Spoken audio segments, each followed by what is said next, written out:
That Golf Progress in 2011 is all about golf-specific fitness, aka golf fitness. Now, what is it? What's important when it comes to training for golf? Maybe it's not the same thing that's important for looking good. That's where a lot of people get confused.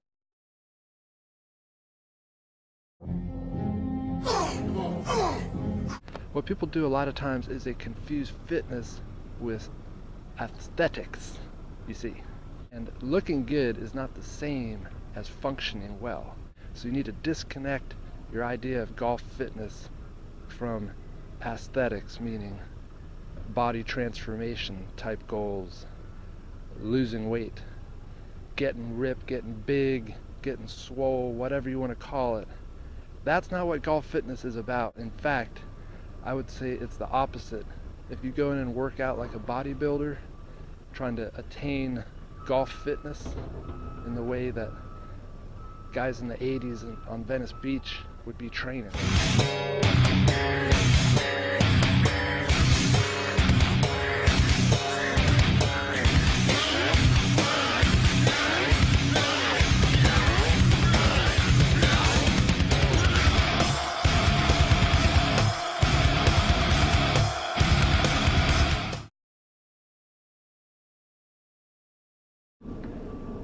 Now, what is it?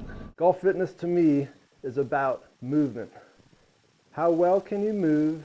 Because golf is a motor skill, and so it requires you to be able to move as well as you possibly can, under control, in balance, having strength in awkward positions.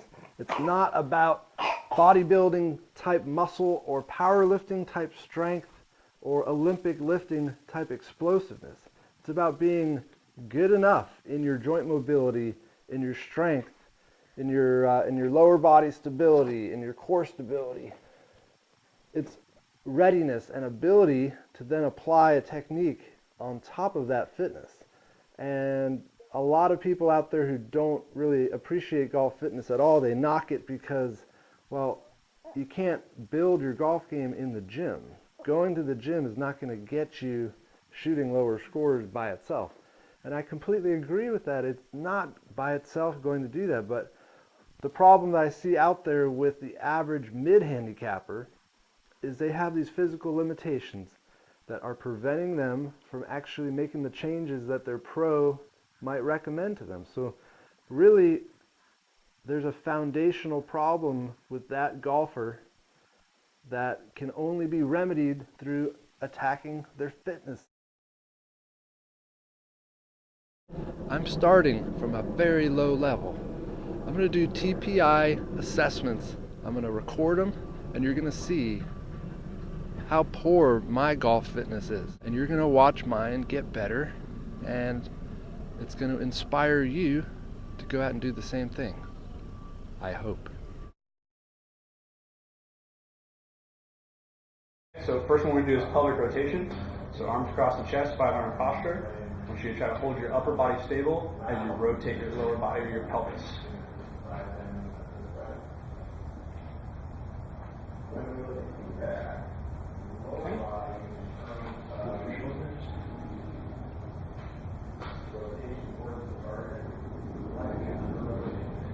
Alright, let's figure out how to do it. Next one's going to be pelvic tilt. So 5-arm posture in whatever position you set up in. And then we want to arch our back, flatten our back.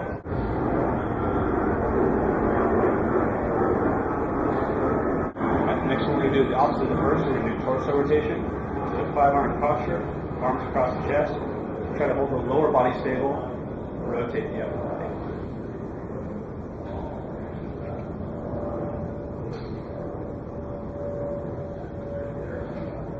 Okay. So what we want to do is we want to go feet about shoulder width apart, toes pointing forward. You want to keep the heels on the ground. Go. Put right on the head here. Arms straight up. And we want to try to drop down as far as we can. Now, Doesn't matter where I'm looking. It doesn't matter where you're looking. Now, while you do this, you want to make sure the heels stay on the ground. And ideally, you want this back behind you. Okay? So actually flip it around and do it this way. Facing. Square toes, a little more narrow stance.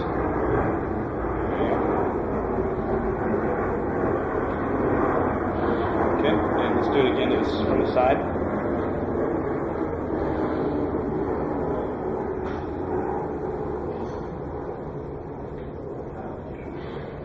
Okay. So this time, just go and stay like that. And way out from me. Yeah.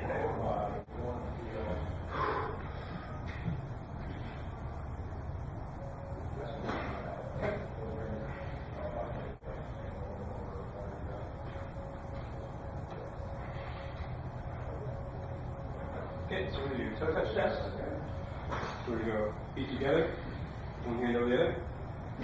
Try to reach down, touch the ground.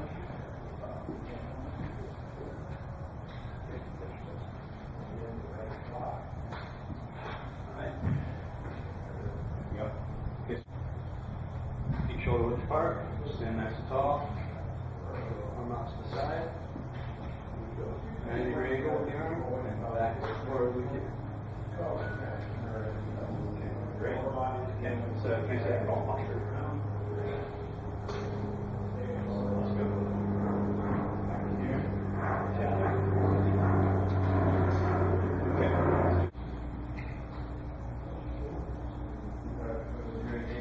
Okay. I mean, balance is definitely something that can improve. It's something that can be learned. I feel like I should be able to do that. Everybody does, and nobody ever, Master that, right? Exactly. Well, you'll see, like, for some reason, like, really talented players that we have come in, they always just have really good, calm balance to them. The next one we're going to do is a lower quarter rotation test. So what I want you to do is get this club right up in your hips here, walk it in with these thumbs, okay? Because when you rotate, I don't want it cheating. Okay, I don't want it coming off your body. So I just like to lock it in. And what I'll do is if I start on my left leg, I'm going to go right here. I'm going to rotate to my right, looking at external rotation on my left side. I'm going to rotate to my left, looking at internal. So if I'm looking down, it still looks like it's pointing in. That's the internal rotation. If I'm going this way, pointing out, external rotation. And we're going to switch legs to the other side.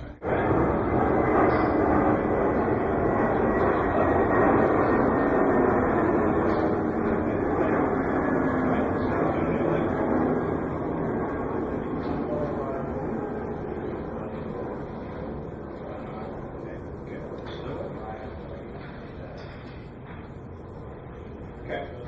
So both ways, a little bit limited turning right. So your left external, so on your backswing. That's a possibility. We'll look at it on the KVS, and we'll see if maybe you have any movement there.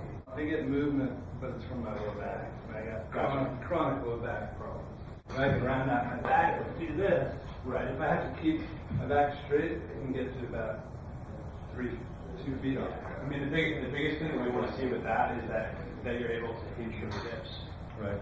So can you hinge from your hips and still touch the ground? Good. Rotate to your right. Ooh, okay. Rotate to your left. You said it. Rotate to your left. Okay, so on the KVS, we'll find out exactly what that is. But it's super.